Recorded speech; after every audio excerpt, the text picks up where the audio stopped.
한 번도 변론기일을 열지 않다가 마지막 변론기일을 한 번 열고 재판을 기각하는 이런 일들이 벌어지면서 정작 신속한 재판이 이루어져야 될 재판에서는 그렇지 않고 이와 같이 서부지방법원에서 들어가 그냥 단순히 여기에 대해서 취재하러 들어간 유튜브 기자라든가 그럼 아니면 그냥 구경하러 들어간 사람들도 있는데 이런 청년들이 들어간 사태에 있어서는 마치 굉장히 엄중한 범죄를 저지른 사람처럼 신속한 재판만을 강요하면서 사실상 실형 선고를 예단하고 구속기간이 만료되기 전에 실형을 선고하기 위해서 지금까지 이끌어오고 있는데 여기에 대해서 여러 번 저희들이 지적을 했습니다.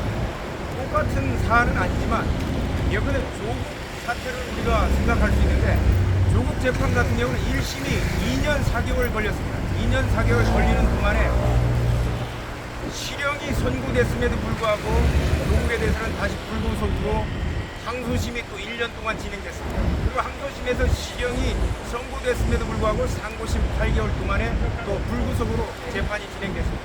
그런 정치인들에 대해서는 굉장히 관대한 처분을 하면서 신속한 재판이 아니라 공정한 재판을 한다고 하면서 그런 사람들에 대해서는 불구속을 처리를 하고 이와 같이 민초들 정말 아무런 법을 모르고 그리고 현장에서 욱하는 심정하에 여기에 대통령에 대한 영장 인용 판결에 대해서 들어간 청년들에 대해서는 마치 엄중한 범죄를 저지른 사람처럼 천재 대법관 한 사람이 발언하는으로 인해서 헌법과 법률에 따라서 헌법과 법률과 양심에 따라서 판단해야 할 재판관들, 판사들이 마치 윗사람의 지시를 따라 재판을 진행하는 것과 같은 이런 느낌을 주고 있습니다. 그래서 저희들은 여기에 대해서 아까 이제 박상호 변호사처럼 관할 이전 신청을 하면서 재판 절차 정지를 요청하고 나왔는데 피고인에게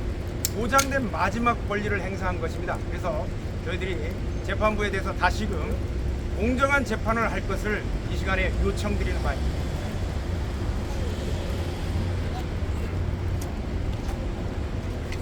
네, 서부변협 장주용 변호사입니다.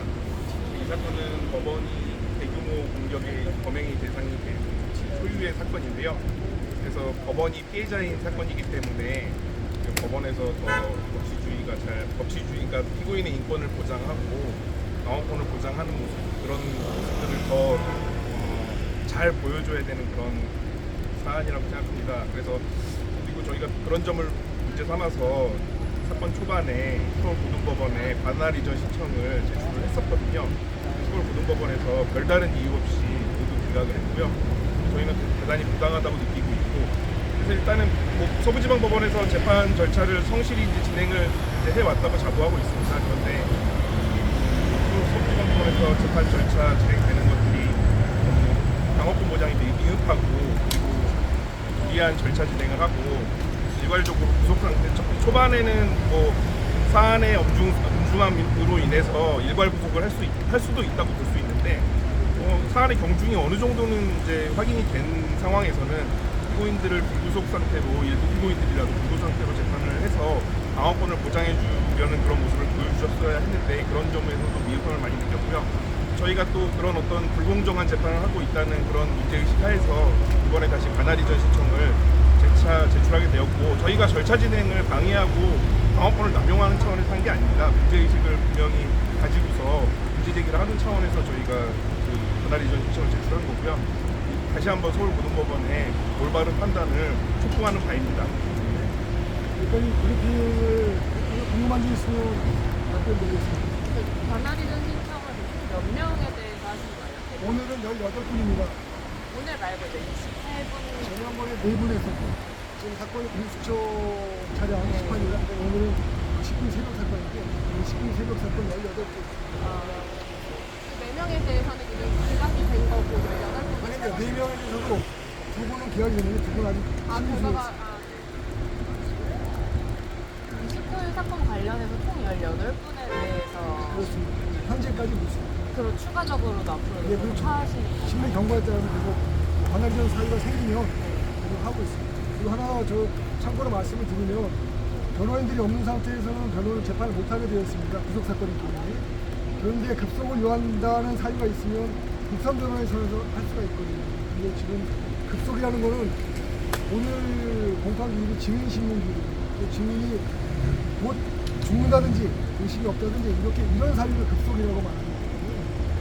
그런데 재판장은 지금 자기 마음대로 급속의 사유가 있다고 판단해서 국선 변호인을 진행하겠다고 지금 절차 위반을 저지르고 있습니다. 이거는 그 자체로 전 불법행위라고 보고 있고요. 특히 변호인들과 피고인들을 갈라놓는 행동이라고 불법행위라고 보고 있어서 이번에는 별도의 법적 조치를 취할 생각입니다. 참고해 주시면 별도의 법적 조치라는 게 정확히 어떤 형사 고소 또 민사 배상을 포함해서 피고인분들과 가족분들과 의논해서 변호인들과 의논해서 결정하도록 하겠습니다. 왜냐하면 어쨌든 간에 재판장을 상대로 한 조치이기 때문에 피고인들에게 불이익을 줄 가능성이 있어서 이거는 고려하면서 진행하는 재미있습니까? 없으면 여기까지 하겠습니다. 고맙습니다.